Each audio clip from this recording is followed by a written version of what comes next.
सबसे पुरानी और सबसे मजबूत हमारी संस्कृति और सभ्यता रही है। इस देश की पहचान इसलिए भी रही कि दुनिया के सब देशों में अगर हम तुलना करें तो भारत की संस्कृति, भारत की सभ्यता, भारत के संस्कार और भारत का इतिहास अटूट रहा है। दुनिया के किसी देश में ऐसा इतिहास देखने को नहीं मिलता, ऐसा भाईचारा भी देखने को नहीं मिलता।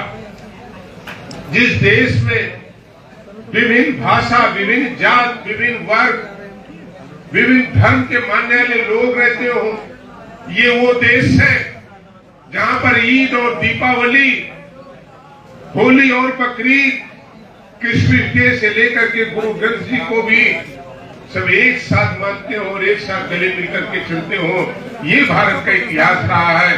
गंगा जमुनी सरस्वती एक इतिहास हमारा रहा है, सबको साथ लेकर के चलने का। और जब देश की आजादी का सवाल रहा तो आज जब कुछ लोग प्रश्न खड़े हो करते हैं, हम उनसे पूछना चाहते हैं, उनसे कहना भी चाहते हैं, ये वो देश है कि जब देश में संकट था, अंग्रेजों का राज था, तो क्यों भूलते हो इसी तरह से बलिया का एक बेटा 1857 का नायक मंगल पांडे निकल करके आया, जिसने अंग्रेजों के खिलाफ पहली भी फूकने का काम किया। इसी धरती से शफाकुल्ला, अब्दुल हमीद, चंद्रशेखर आजाद और न जाने कितने नाम, शफाकुल्ला, सदगुरु, राजगुरु, नितिन पांडे जैसे न जाने कितने सैनिक, कितने लोगों ने देश की रक्षा के लिए अपने जीवन को न्यौछावर करने का काम किया। वो डरे नहीं,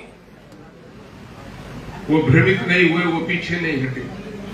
भारत माता के सम्मान के लिए, उनके स्वाभिमान के लिए, भारत के लोकतंत्र को मजबूत करने के लिए, भारत को स्वायत्तता दिलाने के लिए सबने मिलकर के भारत को आजादी दिलाई। सपना एक था, एक ऐसा भारत बने जो भारत समृद्धशाली हो, एक ऐसा भारत बने जिसमें गरीबी और अमीरी के बीच में खाई ना हो, छोटे और बड़े के बीच में कोई विवाद ना हो, और वह भारत एक लंबे समय तक तरक्की के रास्तों पर चल रहा है। लेकिन आज हम जरूर इस मौके पर कहना चाहते हैं, जब हम बात करते हैं कि दुनिया का सबसे बड़ा डेमोक्रेसी लोकतांत्रिक देश भारत है, भारत का अपना संविधान है, भारत में सबको अधिकार विभाजित किए गए हैं, सामान्य और समता और समरसता की परिभाषाएं परिभाषित की गई है, तो उसमें यह सच है कि इस धरती पर एक ऐसा नेता जन्म लिया जिस नेता को हम सब बहुत सम्मान से धरती पुत्र मुलायम सिंह यादव कहा करते हैं।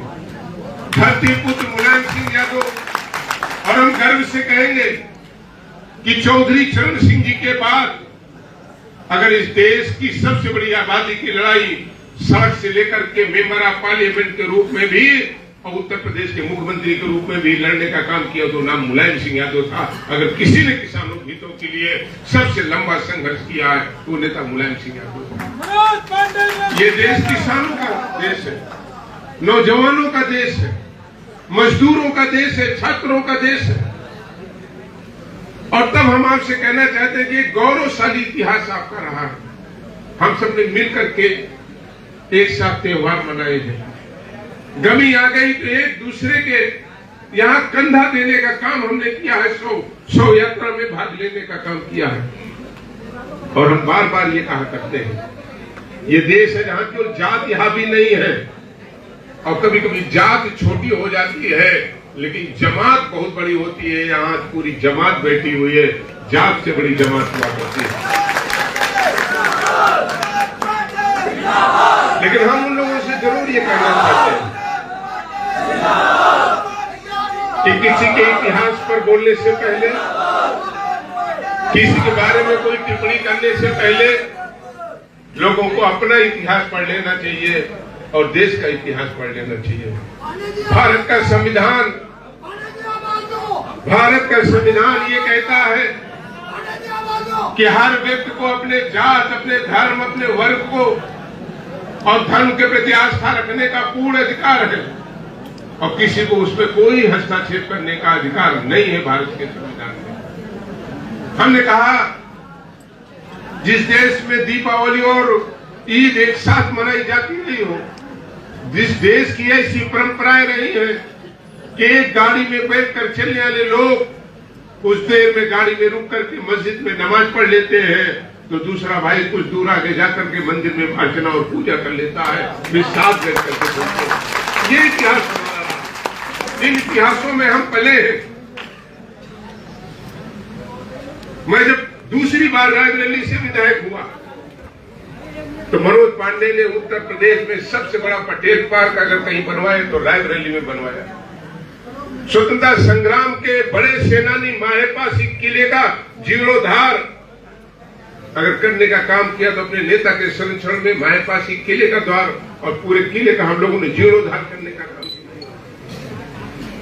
और यही नहीं, सूफी संत मलिक मोहम्मद जायसी का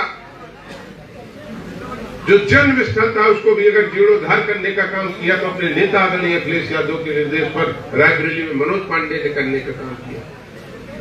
झलकारी बाई से लेकर ऐसे तमाम विभूतियों को हम लोगों ने, जिन्होंने देश के स्वतंत्रता संग्राम से लेकर के देश के किसान, गरीब, मजदूर और नौजवानों की बात उठाने का काम किया था, अगर उनके लिए लड़ाई लड़ने का काम किया तो हम सबने मिल करके करने का काम किया। तो इस समय पे मैं जरूर लोगों से कहना चाहता हूं, राजनीति करने के लिए और नाम कमाने के लिए छोटे रास्ते चुनने वाले लोगों, हम आपसे कहेंगे छोटे रास्ते चुनना बंद करो। अगर टीआरपी इतनी ही बढ़ानी है तो किसी फिल्म थिएटर में, किसी नाटक में कलाकार बन जाओ, लेकिन धर्म पर तुमको गाली देने की इजाजत कम से कम ये भारत देश नहीं देगा। किसी धर्म पर, चाहे वो हिंदुओं का धर्म हो, चाहे मुस्लिम भाइयों का हो, चाहे सिख भाइयों का हो, चाहे हमारे क्रिश्चियन भाइयों का हो, ये देश सर्वधर्म के लोगों का देश है।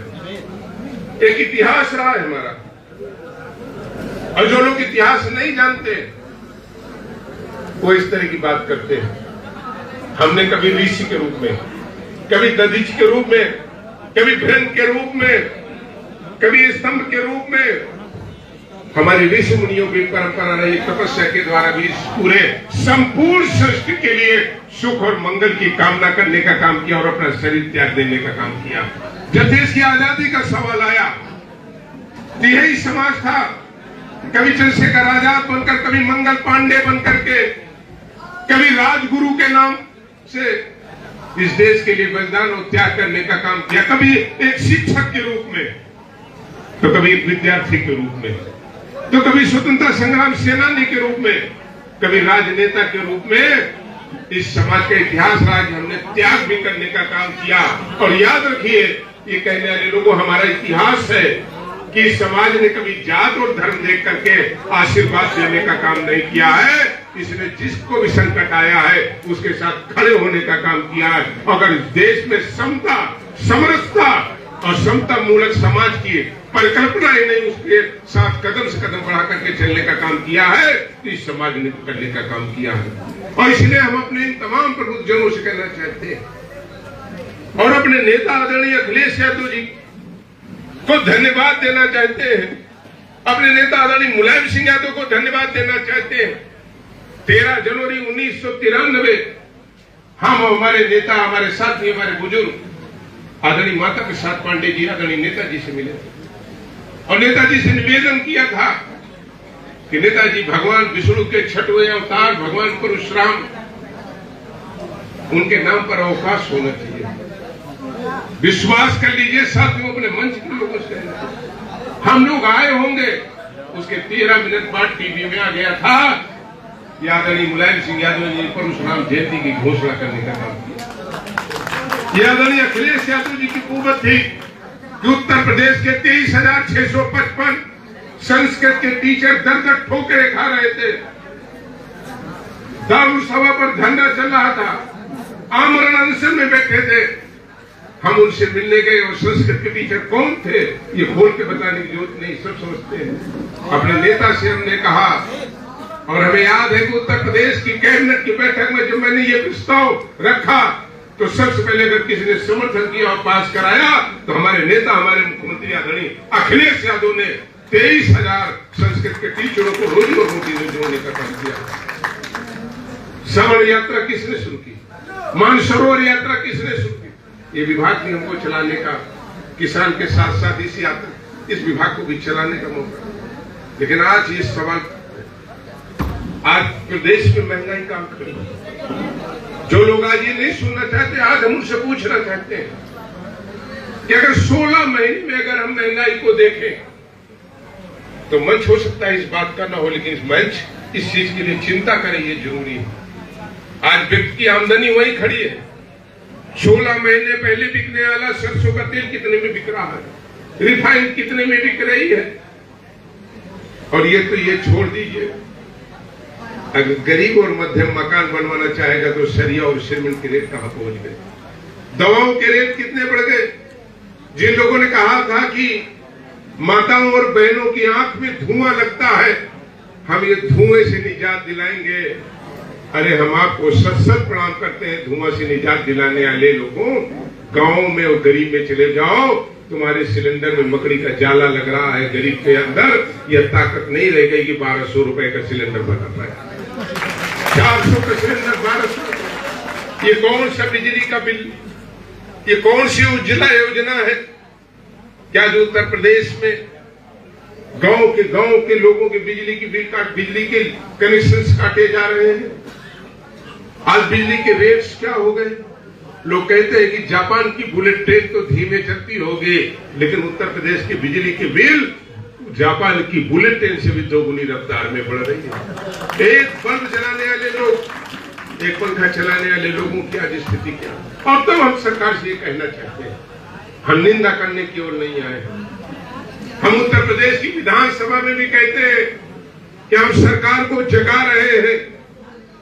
आज गरीब परेशान है, नौजवान कहां खड़ा है? आज हमारे परिवार के नौजवान बच्चे आज डिग्री लेकर के दर की ठोकरें खा रहे हैं। और ये उत्तर प्रदेश और देश का दुर्भाग्य नहीं है तो क्या है?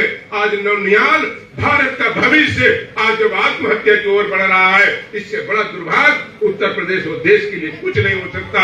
और सरकार को शर्म आनी चाहिए, जिस देश का किसान और जिस देश का नौजवान आत्महत्या की ओर बढ़ रहा है, वो सरकार कितनी भी अपनी पीठ ठोक ले, लेकिन भारत के चेहरे पर मुस्कान नहीं ला सकती है। ये परिस्थितियां देश में, और इसलिए हम अपने तमाम साथियों को ये आग्रह भी करेंगे कि हमको ऐसे तत्वों से बच करके रहना है। आज समाज में जरूरत है जोड़ने वाले लोगों की। आज समाज में जरूरत है एक साथ लेकर चलने वाले लोगों की। जब एक फूल कहीं अकेले रहता है तो उसे फूल कहा जाता है, लेकिन जब कई फूल एक साथ हो जाते हैं उसे गुलदस्ता ही कहा जाता है। भारत में गुलदस्ते का महत्व है, फूल का महत्व कभी नहीं रहा है। और जो लोग गुलदस्ते को तोड़ना चाहते हैं, इनसे हम कहेंगे हमसे मिलो, हम कई तरीके तुमको बता देंगे, कभी कभार छप जाओगे। हम तुमको कई रास्ते बता देंगे, तुम्हारी चर्चा हो जाएगी। लेकिन याद रखना, इस देश में तोड़ने वाले लोगों को भारत ने कभी, भारत के लोगों ने माफ करने का काम नहीं किया। इसलिए आओ हम सब मिलकर के ये संकल्प लें कि हम एक थे, एक रहेंगे और फूल नहीं, उत्तर प्रदेश के लोकतंत्र के एक मजबूत गुलदस्ते की ओर चल करके, और जिस गुलदस्ते को अगर कोई संजो कर रख सकता है तो उत्तर प्रदेश में अकेले केवल अखिलेश यादव रख सकते हैं, जिन्होंने सबके लिए सबको साथ लेकर के चलने का काम किया। मैं चोरी से नहीं, मैं एक राजनीतिक दल का व्यक्ति हूं। लेकिन अगर ये सवाल हो कि कानपुर में क्या घटना घटी, उस घटना में मैं जा रहा था, तो इस तरीके से हमारे साथ किया गया कि जैसे उत्तर प्रदेश ने देश का कोई दुर्दान डाकू आ रहा, 15 जिले की force, IG, ADG, SP, DM, 19 जगह हमें रोकने का प्रयास किया गया। 18 जगह में निकल गया और अंत में कानपुर में हमें रोका गया। 8.5 घंटे में उसी रोड पे धरने में बैठ गया। और मैंने सरकार से जवाब दिया था कि जिन अधिकारियों ने एक ब्राह्मण परिवार की बेटी और पिता को धू करके जला दिया हो, अगर वहां उनके आंखों के आंसू पोंछने मनोज पांडे जा रहे, उन्हें रोक रहे हो, तो तुमको शर्म आनी चाहिए। सरकार में रहने का तुमको अधिकार नहीं होना चाहिए। जहाँ एक बेटा हो बेटी बहन को न्याय न मिल पाए, अगर कोई उनके साथ सुख और दुख में खड़ा होना चाहे तो आप जाने नहीं देते। ये घटनाएं हो रही। कौन सी कानून व्यवस्था की बात करते हैं लोग?